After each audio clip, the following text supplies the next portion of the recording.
Alright, I'm John from BD, and today we have the Carlos Sainz slash RC slash Group A replica bonnet. Whose idea was this? Anyway, I'm going to turn this into this. Do you want to see how I did it? Keep watching.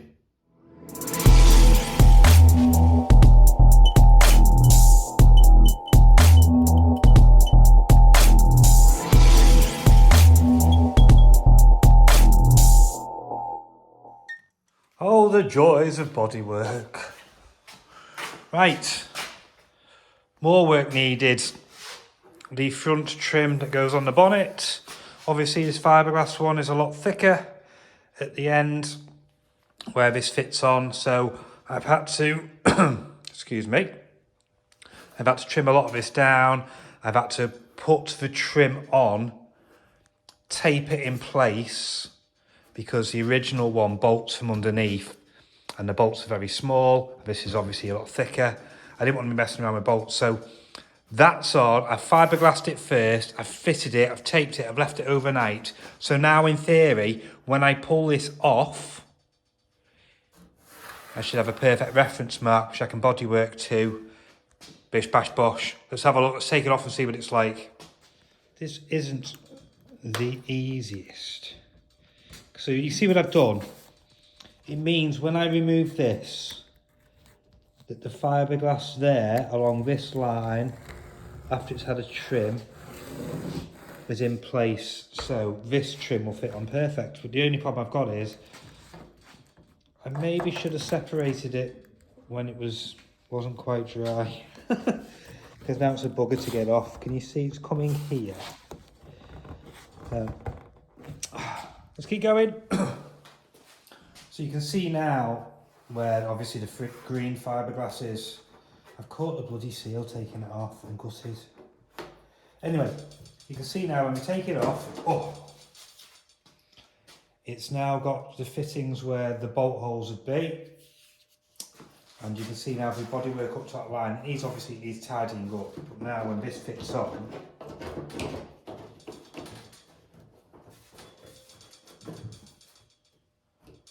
boom. So, tidy this up. I need to tidy this hole here. It's not been cut very well at all. And it just goes into the void in the bonnet. And then we need to get the headlight covers and make sure they align all right. Right, so, my big spreader. Some people use number plates or a license plate if you're in the States. Put something on really, really tight and then drag it so it should only leave a minute amount of filler in the low spots. And then also what I've done is, so not to get any filler in here, I've just put some masking tape across the edges where I'm going to skim up to. Then I can just pull the tape off at the end and there won't be any filler inside these fake crease marks. Right, let's get some filler on it. And this is what I mean about a really tight pass. Can you see it's got absolute minimal amount of filler on? Ignore that. Absolute minimal. Yeah, it's hardly going to need any sanding at all, that. And here, it's just been dragged so tight. And block that back, and because you drag it so tight, you do get you can get little pinholes in the filler, but this is going to be going over with a polyester spray filler as well. Yeah, look how tight that is. As my missus says, tighter is better. Oof. Okay, I wasn't 100% happy with the curvature on this part of the bonnet where it goes around the headlight cover. So I've added a little bit of fiberglass in, I've marked it up, and now I'm going to regrind it out, and hopefully it should look a bit better.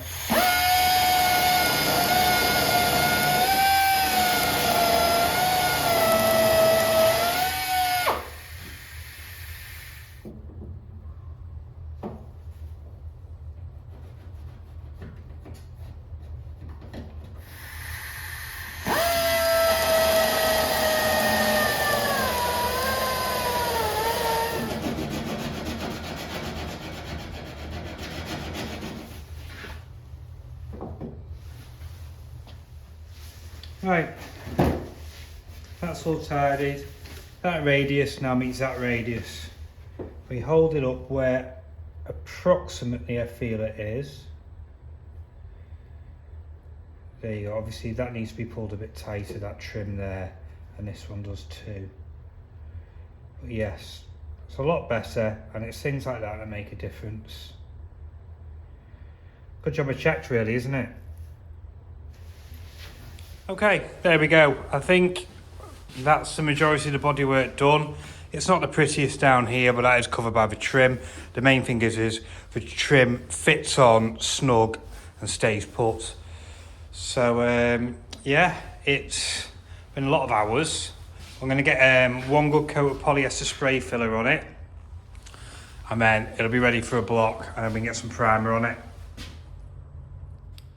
Okay, so here's the inside of the bonnet of the back vent here. And as you can see, with being fiberglass, it's just come like this. It's pretty rough cut. It's not going to work very well because any air is going to just get trapped and stuck in there. So what I'm going to do is I'm going to trim this out all a little bit nicer, and then I am going to connect. You see there's a gap there. I'm going to have to connect the inner to the outer to give it more strength, but also to stop air going in here and this acting like a pocket, which would then be forcing air through here and whatever. So yeah, let's go. The thing is with fiberglass panels is it doesn't look the best now. It'll look lovely when it's done. Don't get me wrong. It'll look lovely when it's done. You've got to just think of them a bit more like a template when they come. You're never going to be able to get anything unless it's like a Vertex kit or something which is like, or dough look or something like that. They are just a template. They're going to need so much work, but the more work you put into them, the better they look. So yeah, I'm going to trim this out probably with the air hacksaw, and I've got a couple of grinders and stuff like that. And then say infill all this with fiberglass to give it more rigidity, and so it looks better from the outside. Okay, first lot of fiberglass sorted. So you can see here what I've done is I've started the process off. I've filled this channel in here. It's made it a lot more stronger, and you can see once it's all blended it'll be working a lot better. And also the seam all the way around the end. Now it wasn't split, it was all bonded, but it wasn't very neat. So I've gone all the way around with the first lot of the green stuff is a thinner version of this fiberglass. So I want to pop the bonnet. I don't want it to look like too much like a fiberglass bonnet. I want it to look pretty nice. So these are the little bits you've got to go to make it look good. And yeah, make it stronger. And yeah, there's loads more work to go on it, but there we go.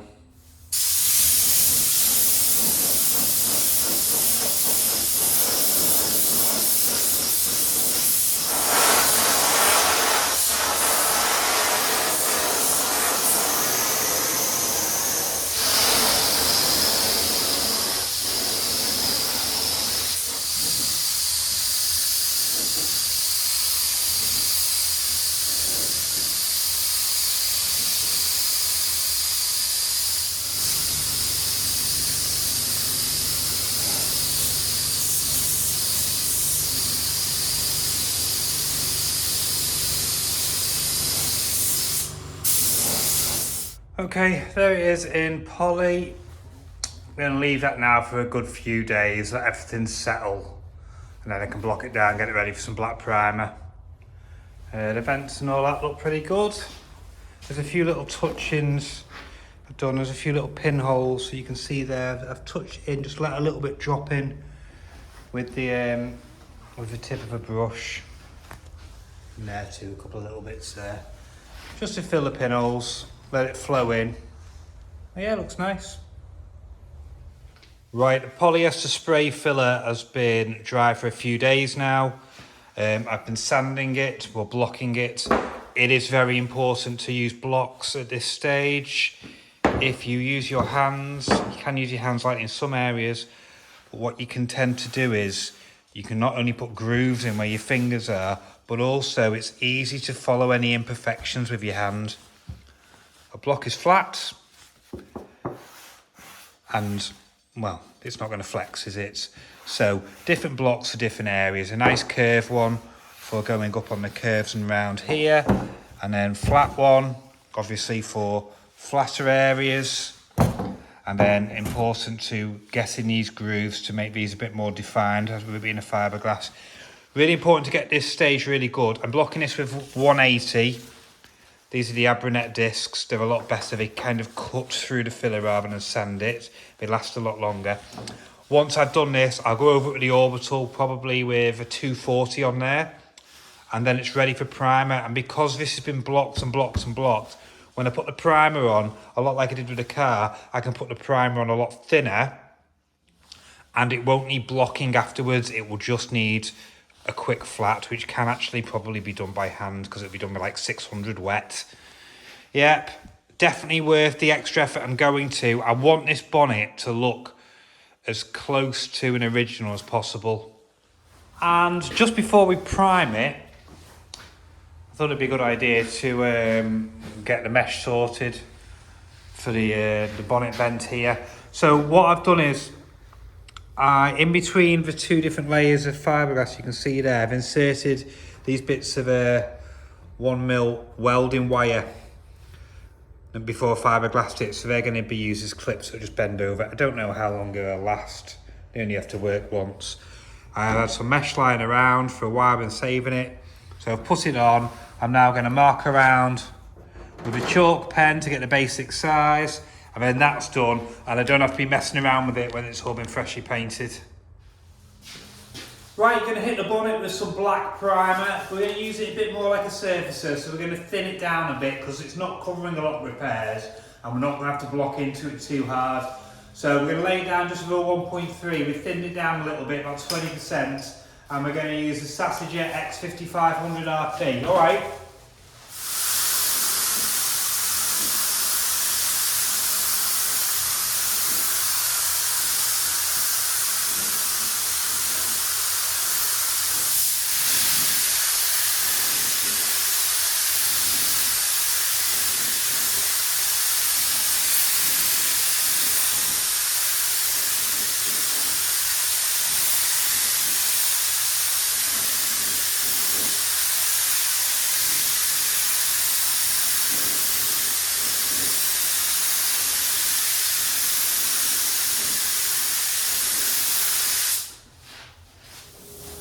Right then, here we go, base coat on the bonnet.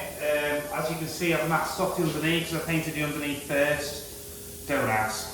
A couple of the trolleys are being used, I'll have no choice. And today I'm going to use my Wallcom 360 Carbonio. This is in a 1.2, lovely gun, digital gauge, very lightweight.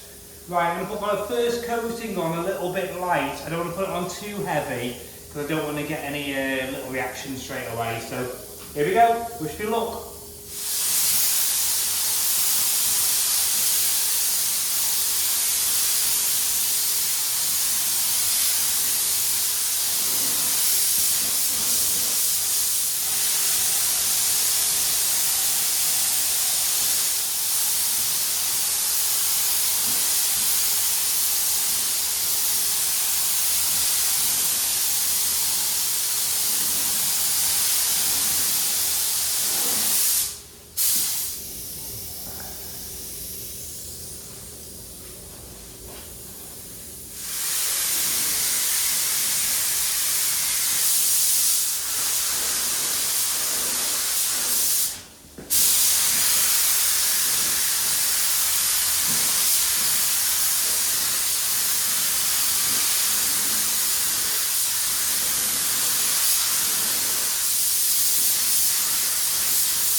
So we've got a spare couple of hours here at the workshop today with being Easter bank holiday weekend. So I'm going to get the front wings, or if you live in America, fenders, or if you live in Australia, guards.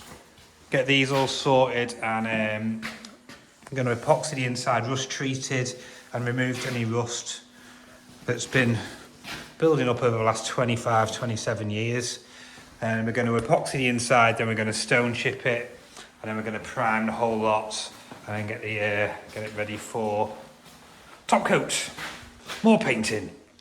So there we go, front wings, fenders, guards, whatever you want to call them, all in epoxy and in 2K primer inside and out. Very good. We're in grey primer because I've run out of black. Bastard, I know. But it's Good Friday here, Easter Friday, nowhere's open. So, grey primer it is, back to the old school. I remember when everything I used to do was in grey primer. There we go. Right, so there's the front wings. What I've done is I stayed a little bit later and I've black stone chipped the insides of the wings. Just to be doubly safe on everything, and also with a normal paint gun it's hard to get all the way in here, so with the stone chip gun it's a lot easier. So any excess will just be sanded off when I block the primer, but no, they're looking good. They're looking good. Next, after they've been sanded and blocked, it's time for paint for them, and I'm using a new clear coat today, well yesterday, and that is the Multi-Mix Multi-Clear 2 premium clear coat, but it's not expensive. I think it's about £100 for a kit. That's 7.5 litres. I ran it through my Iwata WS 400, probably the best looking paint gun ever made, until next month when the new one comes out that's digital. Looking forward to giving that a go. And here's a clear coat. This is dried in the PPS cup. The way quickly these work is, you've got your cup, you put the liner in, which is that bit, you put your clear in, you put your lid on, it's got the filter, you screw the top on, and then it goes straight on top of your gun. Yep. When you finish, you chuck it away. Probably not the best for the environment, but there's a clear. It's got a very slight yellowy tinge to it, and it is quite a thick clear because clear coats now are taking more and more of a solvent out of them. The solids are getting higher. So it'll be interesting to see how the parts I've painted hold up over time. And here's the bits I've painted. Front wings, inside and out. As you saw earlier in the episode, the insides were all repaired, rust removed, epoxied, stone chipped, and then I cleared over them yesterday. It's come out really nice. And the good thing about when you're trying a new clear or new paints on your own car is, when you do an accident repair stuff or restoration, you do the job and it goes out the door and you may never see that car again, so you don't know how things hold up. The bonnet's come out lovely. I flow coated that yesterday. We've spoke about that in earlier episodes, but the first time I painted it, I did get a few nibs in it, and I didn't quite have the flat finish I wanted. It was a little bit orangey peel. There was a bit of orange peel in there, so I could have spent hours flattening it back and then polishing it, 3-stage polish because it's black. But what you're doing there is you're removing clear to do it. So what I did was I knocked it all back with 800 on the orbital and then 1200 by hand in any bits and bobs. And then I re-lacquered it, and that's called flow coating. And it's come out really nice, hasn't it? So that looks lovely. These look lovely. And yeah, I'm quite happy with a multi-mix clear. Be good to see how it lasts. So, there we go. Look at the finish on it, quite happy. Look at the grill in there now. Doesn't that look nice? Yeah. Washer jets, I've got new washer jets, a different style to the original ones because the original ones have an L-shape feed on them and there's no room for them to fit because the fiberglass is thicker.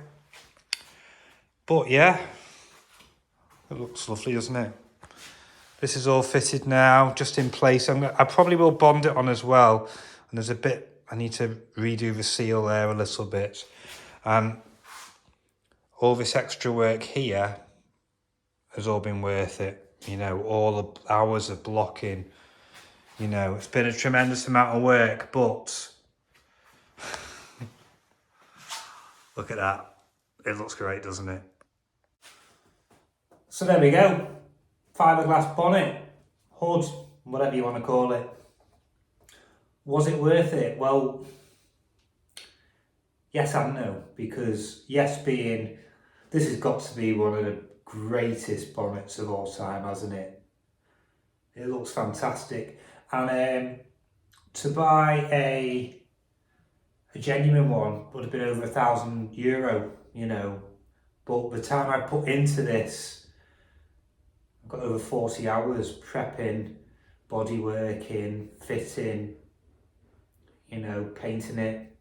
It's been an awful lot of work, but I think the finished result speaks for itself. You put the extra effort in and look what you can get out of it at the end.